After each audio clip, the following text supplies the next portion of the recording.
Oi, minhas amigas, estamos aqui hoje. Vamos continuar falando na questão da violência contra a mulher. Hoje trazemos aqui uma pessoa muito especial. Ele é um psicólogo e também é um pastor. Ele chama-se Tom de Andrade. Ele tem uma experiência há mais de 20 anos e ele faz parte também da comunidade cristã.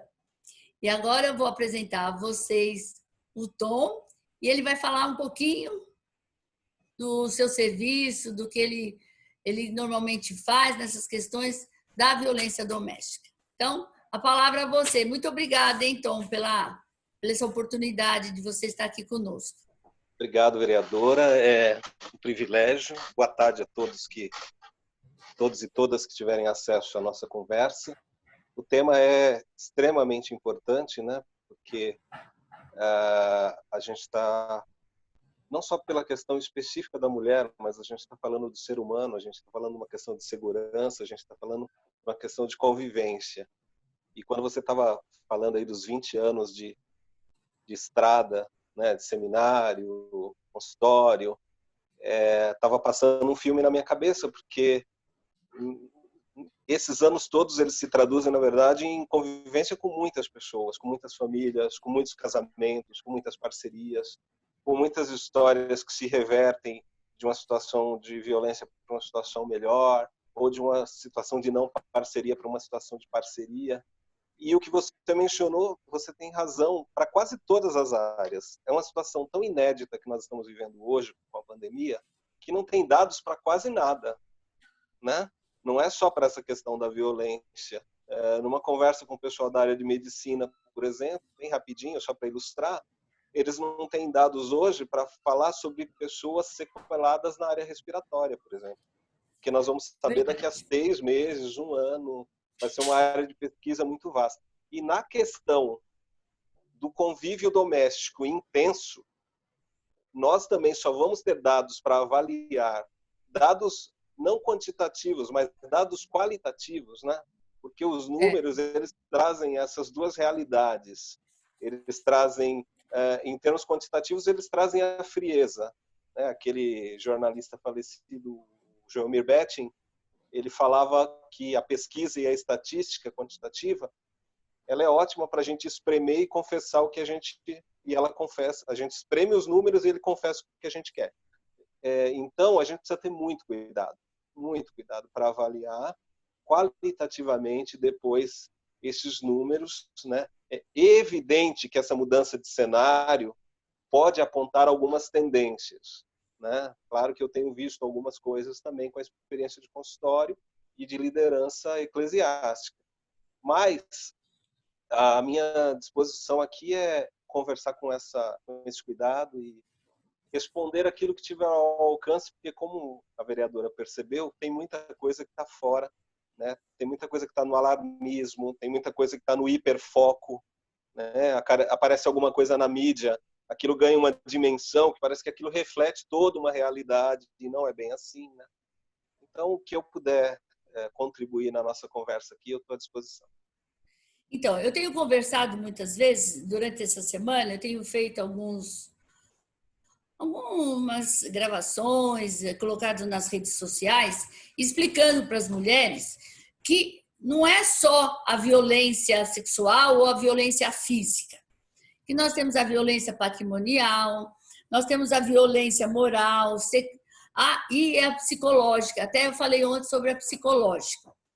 Então, o que eu aproveitar esse gancho para dizer assim para você, por exemplo, a gente sabe, eu sou evangélica também, e muitos maridos, eles proíbem das mulheres irem na igreja. Ela é proibida pelo marido de frequentar a igreja. Além dela ser vítima dessa violência psicológica, o que a gente poderia estar fazendo se elas procuram muito os seus serviços, até como pastor, para pedir o que eles devem fazer para que a gente possa ter uma convivência melhor com esse preconceito, por exemplo. Nem sei se pode ser chamado preconceito do marido de ir na igreja. Eu acho que isso é apenas desculpa, né? Mas, enfim. O que você acha? Como é que você vê isso, Tom? Bom, essa situação, bom, primeiro, assim, o cenário, né? A mulher que ela tem a frequência contínua na igreja, de repente ela é vetada nesse direito dela, quase que de ir e vir, né? É, Primeiro, tem dois fatores aí que a gente precisa entender. Situação de uma pessoa que está convertida a uma fé cristã, casada com um marido que não é, né? E a outra situação, muitas vezes, por incrível que pareça, pode ser de um marido, mesmo sendo evangélico, sendo religioso, sendo cristão, e ele não gostando da quantidade de frequências que a esposa vai. Bom, os dois casos, no primeiro momento, a busca é pelo que a gente chama de apacentamento. Né? É algo para que o pastor venha fazer uma intervenção, tentando orientar e aconselhar de maneira sábia. É sempre a história de primeira mediação, né?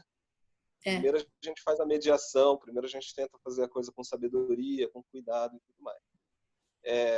Num segundo momento, se a gente observa que existe quase que uma tendência de cárcere privado, ou uma mentalidade de posse, né? Então, se é mentalidade de posse, eu utilizo, coloco na prateleira a hora que eu quiser, do jeito que eu quiser. Aí nós estamos falando de uma situação muito drástica.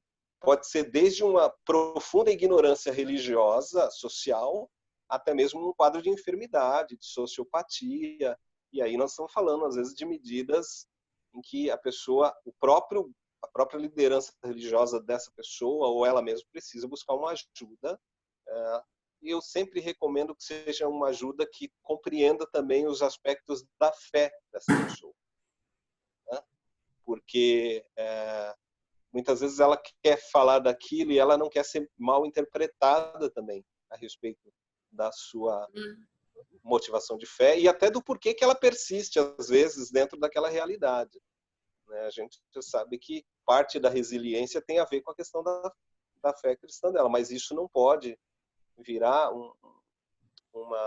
um anteparo ou uma desculpa, e a gente tem até que tomar cuidado para realmente identificar, para que não seja um caso de sociopatia, da pessoa estar convivendo com alguém profundamente doente. Se for uma questão de ignorância profunda, teoricamente, uma orientação mais firme, né, por parte do pastoreio, desde que também a liderança tenha uma visão saudável, né, de família. Sim, é.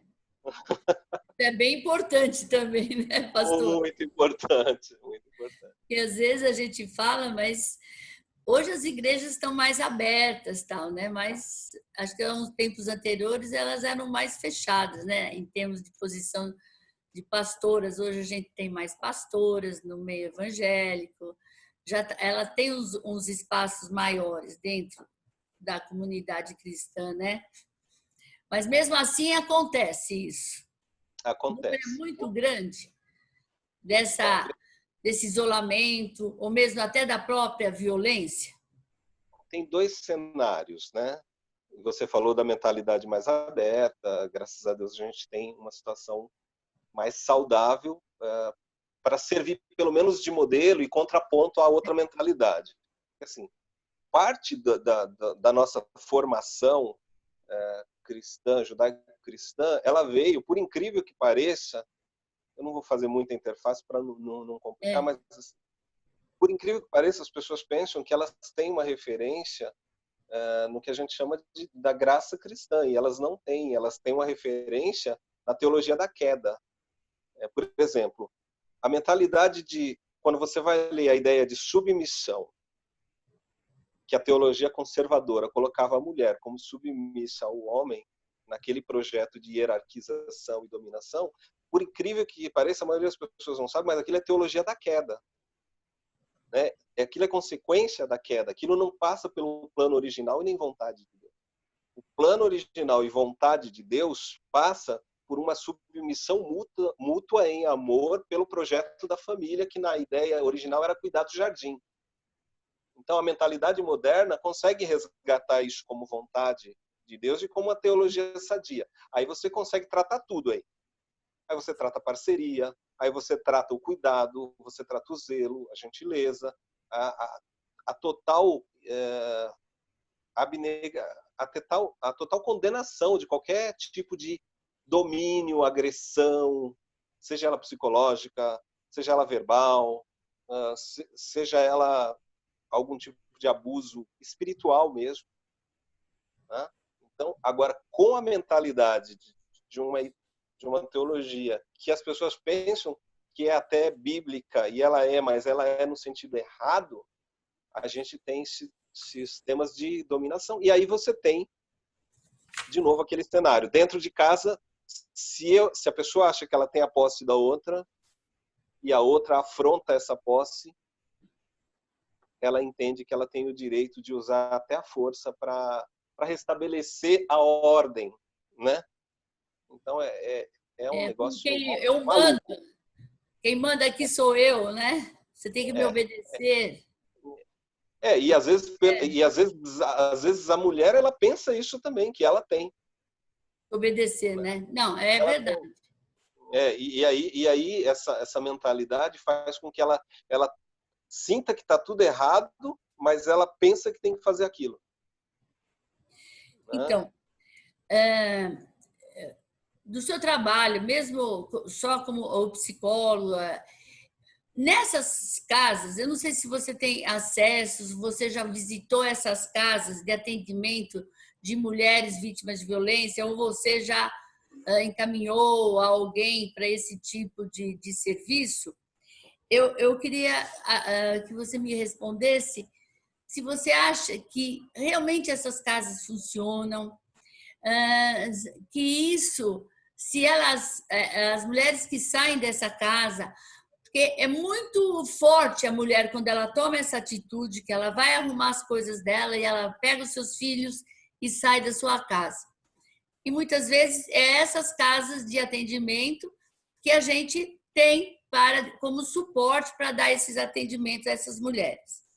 Eu queria que você me falasse um pouco do que você acha, do que poderia estar faltando, como a mulher chega lá, porque a gente está fazendo essa CPI e nós também, Tom, a gente já está pensando num esboço para que a gente possa fazer com que isso melhore e com isso você dê uma força às mulheres, sabe? Porque esse negócio só, denuncie, denuncie, eu acho que a gente tem que ter um monitoramento, pelo menos de uns 2 anos, dessas mulheres que tiveram essa força, essa vontade de fazer isso, e como essas mulheres estão hoje. Então, a gente já está observando algumas falhas. Então, eu gostaria que você, pela sua experiência, que você comentasse alguma coisa a respeito disso. Olha, vereadora, essa colocação ela é ótima e ela é importante porque a rede social de proteção ela precisa prever situações de acolhimento com vários graus. Né? Você tem situações em que uma instituição, inclusive ela precisa ter equipe multidisciplinar, se não ali própria, pelo menos à disposição, porque há casos em que você faz uma intervenção e o diálogo é restabelecido, no máximo a temperatura esquenta e às vezes até chega a uma quase denúncia, mas o quadro é revertido rapidamente. Mas há situações em que a mulher praticamente está debaixo de um cativeiro. Né? E não é só a denúncia que vai resolver, como você disse. Sim. Não é a denúncia. Se ela não for retirada dali e não encontrar também um respaldo do lado de fora, às vezes a situação de abandono faz com que ela volte para o cativeiro. Né? Então, ela precisa ter esse amparo, essa orientação, esse suporte, até mesmo para que seja feita a leitura do grau de problema que ela está vivendo. E também do quanto ela está disposta, porque a palavra final sempre é dela, né? E aí a instituição e o profissional fica refém, o quanto ela está disposta a encarar e, como a gente fala, bancar aquela decisão que ela vai tomar. Né? Além de ser orientada também, porque muitas vezes tem crianças envolvidas, então, às vezes as crianças estão expostas à mesma situação que ela, e ela pensa que ela só tem que proteger a si mesma, mas a realidade é que ela tem que proteger a ela e as crianças. Né? Então, ter instituições que possam funcionar com esse grau de foco na família, não necessariamente no problema em si, mas o foco na família precisa ter o olhar para saber também, às vezes até para encaminhar aquele marido, aquele pai, aquele homem, também para um outro tipo de tratamento, né? Não é Às vezes só até você não quer marginalizá-lo. desfazer a família, né? Mas você tem que também tratar ele, né? Não é só ela que tem que ter essa estrutura. Ele tem que Exato. ser encaminhado para um outro lugar para que ele Isso. possa também, quem sabe, né? Não se juntar novamente à família, sei lá. Muitas voltam até, se ela não encontra uma estrutura que ela possa cuidar dos seus filhos, ela acaba voltando de novo, como você disse, para o cativeiro. E se o cara também não melhorou, não se preparou, volta tudo de novo, não é isso? E Eu o acho que ainda é abusador, ele só falho, vai né? esperar a próxima vítima. Eu acho ainda que essas casas, elas têm que se aprimorar em alguns outros itens que a gente está revendo isso, eu acho. Eu acho que você também sente isso, né? Porque elas têm um prazo para ficar, elas podem se prolongar, mas muitas vezes as mulheres saem, mas elas não têm muitas vezes uma profissão, elas não têm um Isso, trabalho e elas vão precisar de um serviço, de algo que pudesse, pelo menos, manter ela e até acertar toda essa situação, não é isso?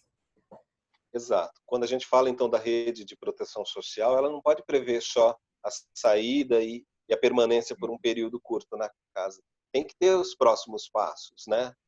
É a reinserção dessa mulher no mercado de trabalho, ou mesmo na questão da dignidade e da cidadania dela, né? Porque tudo isso, também a gente fala, a gente estava conversando, quais os graus de sequelas que essa pessoa ficou, né? Como que eu abro a porta e digo, olha, o sol e a vida estão te esperando, vai minha filha, toca essa vida aí. É uma É coisa verdade. surreal, né? A gente, na psicologia, a gente diz que os traumas são feridas que a gente, como a gente não tem um aparelho que a gente faz um raio-x e vê tudo lá, pode ter profundidade muito grande, muito. Então a gente tem que ter cuidado e essas casas precisam ter o próximo passo, né? Vou te fazer uma pergunta aí, um pouco saindo. Por exemplo, vem algum lá no seu consultório falando sobre essa violência, todos esses problemas. Certo. Você chama os homens? Os parceiros vão quando você chama, você quer tentar conversar? E se alguém vem e você consegue fazer essa pesquisa, o que você encontra nesses homens assim? O porquê dessa violência até hoje? Porque mais propagandas que se tem pela televisão, pelo rádio, pelos jornais e tudo o que acontece, a gente já sabe que existem as leis. A gente não tem que fazer mais leis. A gente tem Uhum. que mudar essa história. E os homens? Você tem essa oportunidade de estar conversando com essas pessoas? Tenho, e assim, pode parecer incrível, mas eles vêm. Eles vêm, e eles vêm, e alguns vêm com uma boa história para justificar o porquê que eles agiram daquela forma, ou lançaram mão de uma atitude mais violenta. E claro que parte tem a ver com aquela terceirização da culpa, né? É assim, sempre a parceira fez alguma coisa para justificar, mas na alma deles, na história deles, a gente sempre encontra, pelo menos, passando aqui um filme na minha mente, pelo menos a gente encontra, tirando o caso clássico de uma sociopatia, tem duas situações que a gente percebe, que é homens que foram criados em ambientes extremamente violentos, estão reproduzindo o mesmo modelo, e no outro, homens em busca de autoafirmação. Então, esses dois quadros, normalmente é o que aparece desses homens que vêm ao consultório, né? Aquele que está buscando autoafirmação, ele sente a perda de controle. Aí ele se assusta, ele não sabe lidar, inclusive com essa mulher que hoje, graças a Deus, ela tem um espaço, ela tem vocações que não seja somente a vocação de estar em casa, né? Então, essa mulher passou a despertar mais insegurança nesses homens inseguros. E muitos deles passaram a utilizar a força para tentar restabelecer a situação anterior, né? E o primeiro caso, quando ele se depara com a história de vida de violência e ele vê que ele está reproduzindo, honestamente é muito doído. É muito doído. Não entendi. Muito o quê? Muito doído, muito machucado. É um Ah, sofrimento tá. muito grande, porque são cenas, né? Ele Elas já vem estão do lá. meio da violência, né? Ele já veio lá atrás, da família, dos pais, é isso? E muitas vezes esse homem jurava que jamais, jamais iria fazer a mesma coisa. Você consegue, muitas vezes, mudar as características desses homens, assim? Tirando esses Sim, malucos aí que existe, a gente existe aí e é difícil. Mas esses aí que vêm com traumas de infância, de violência, ou baixa estima, os caras precisam se afirmar. Você trabalhando com ele e ela, vocês trabalham juntos? O casal trabalha junto com você? sim. E assim, claro que o diagnóstico, não só para o profissional, mas o diagnóstico para ele, quando ele compreende o porquê que está acontecendo, porque esses homens que vêm, eles não têm, no fundo, como eles não são perversos no sentido do sociopata, eles não têm prazer naquilo.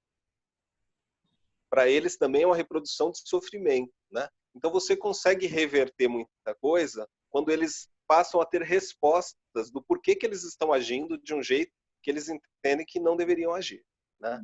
Esses são os casos que a gente consegue recuperar e muitas vezes a própria família é recuperada a partir daí. Alguns não conseguem lidar com o confronto e aí dificilmente a família permanece junta porque vira uma situação de risco, né? Ah, é. Mais uma outra coisa que está se dizendo muito nessa questão da pandemia. Até há um apelo grande da Organização Mundial da Saúde na questão da bebida alcoólica, né? As pessoas estão bebendo mais e isso seria até um dos motivos que há um maior número de violência nesse período que houve esse aumento. Mas, independente dessa pandemia, eu acho, penso eu, que o álcool é algo que realmente ajuda muito nessa questão da violência, né? Ele até, eu acho que ele aumenta essa violência, né? O uso do álcool, não? Você tem esses problemas também dentro Sim, do consultório? o álcool ele sempre foi um combustível, né, para com o afrouxamento da consciência, diminuir o filtro, diminuir a censura e aquilo que de repente a pessoa falaria de uma forma um pouco mais áspera, às vezes ela passa a gritar e aí pode passar por um quadro de agressividade. Como eu estava falando, na pandemia especificamente, tem gente que está tendo um aumento de álcool, mas assim, eu queria também testemunhar que muitos casais, na verdade, estão melhorando com essa história, porque estão discutindo a relação, estão vendo a realidade de uma casa, Bom, estão tentando se isso. adaptar, pois é, estão mexendo, entendendo o que é uma parceria, tentando trabalhar a convivência da melhor forma possível, né? Então existe esse outro lado que foge um pouco, mas tem casais especificamente que eu já precisei dizer, vocês não podem beber, vocês não podem, Aí, às porque vezes a não é só bebida nem ele, né? É ela também que bebe, aí isso vira, exato. vira aquela bagunça. Vira. E aí não precisa nem saber quem começou o quê, mas é muito ruim como termina, né? Então, a gente já está chegando meio no nosso finalzinho, mas antes eu ia dizer uma coisa que eu estive conversando com um pediatra, que até dos filhos dos meus netos, e ele me disse que há uma relação melhor hoje também com as crianças, porque antigamente essa pandemia, eu acho que apesar de toda essa coisa ruim desse isolamento social, mas eu acho que ela vai mudar bastante coisas em relação à família, né? Os pais hoje estão mais presentes com os filhos, né?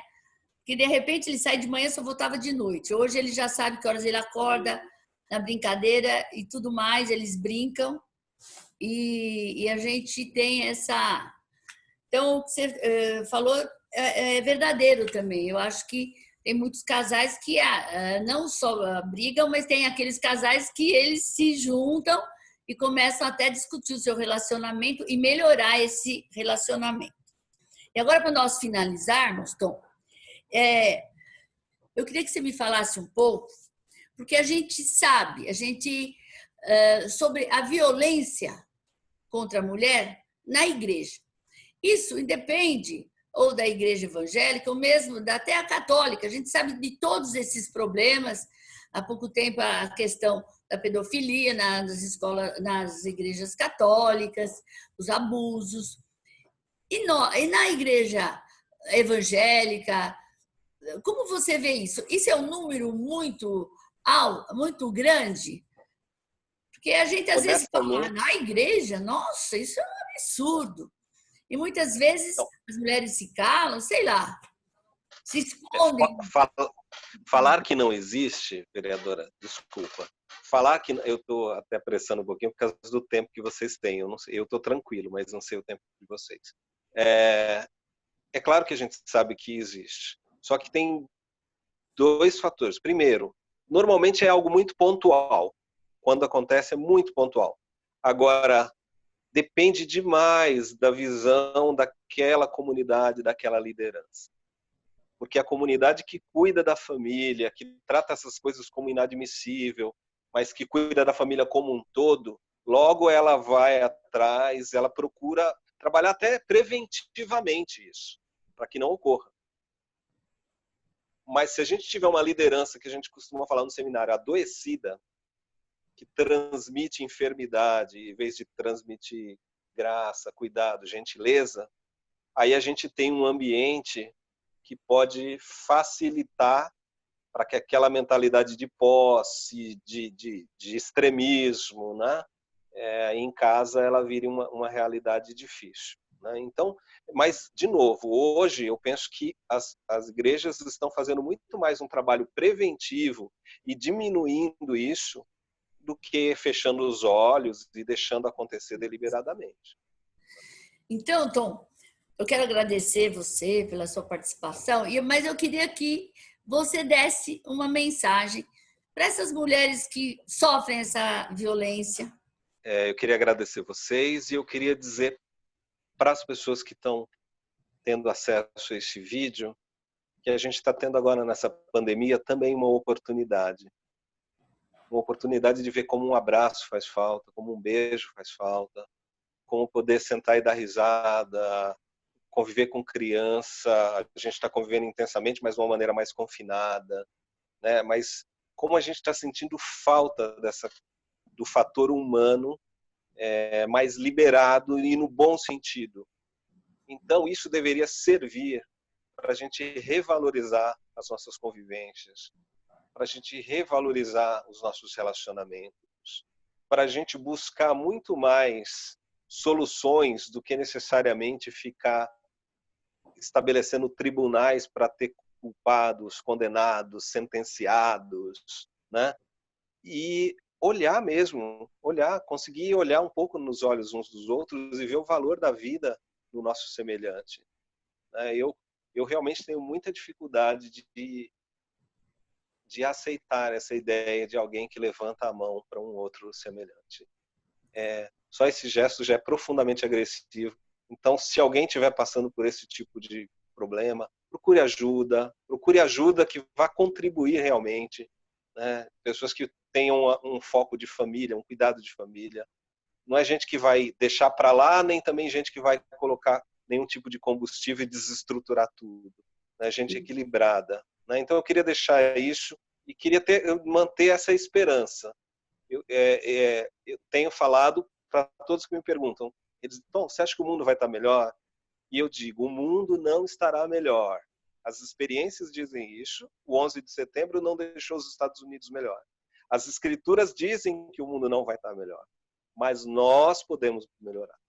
Nós podemos melhorar no nosso espaço pequeno e próximo. E aí, se a gente puder ser essas pequenas ilhas de melhorias, a gente já pode abençoar a humanidade. E já vai fazer Obrigado. Uma grande diferença, né? Vai. Muito. Um dia eu estava, só para ilustrar, estava vendo um vídeo. Como é gostoso você ouvir "Eu te amo". não sei se você já viu isso nas redes, que o pai está trabalhando, aí a filha fica para ele, a pequena, papai, eu te amo. Aí ele fala assim, ai, como aquele eu te amo, é tão gostoso você ouvir, né? Uma palavra de amor. E muitas pessoas são bloqueadas de falar eu te amo, né? Porque não é só eu te amo, eu e o meu marido ou o meu namorado. Isso ajuda também falar eu te amo, a aproximação. Mas o amor, eu acho que com todos esses problemas que a gente está sofrendo hoje, desse isolamento, eu acho que essa é uma palavra que a gente teria que usar mais entre os nossos filhos, com quem a gente convive o dia a dia, né? O eu te amo é algo que toca muito a gente, não é? Diz que esse vídeo fala que o eu te amo tem muito poder. Eu acredito, sim, porque o amor, ele é responsável por todas essas atitudes, né? Então, olha, eu quero agradecer, foi muito bom falar com você. Espero que a gente se encontre mais vezes. Nós estamos aí, acho que há um mês com essa CPI e talvez, quem sabe, né, a gente possa trazê-lo aqui, se você também puder vir, porque hoje ainda é tudo meio virtual, né? A gente tem falado com as pessoas, com o Ministério Público, com as delegadas, com a Defensoria Pública, com os secretários da rede, mas tudo a nível virtual. Mas tem funcionado, a gente tem pegado bons dados. E está aqui o nosso convite também, a gente vai entrar em contato com você, Tom, para que a gente possa também, você vir aqui e prestar esse grande esclarecimento que você falou hoje aqui para nós. Muito obrigada. Tchau. Eu que agradeço, foi um prazer. Tchau.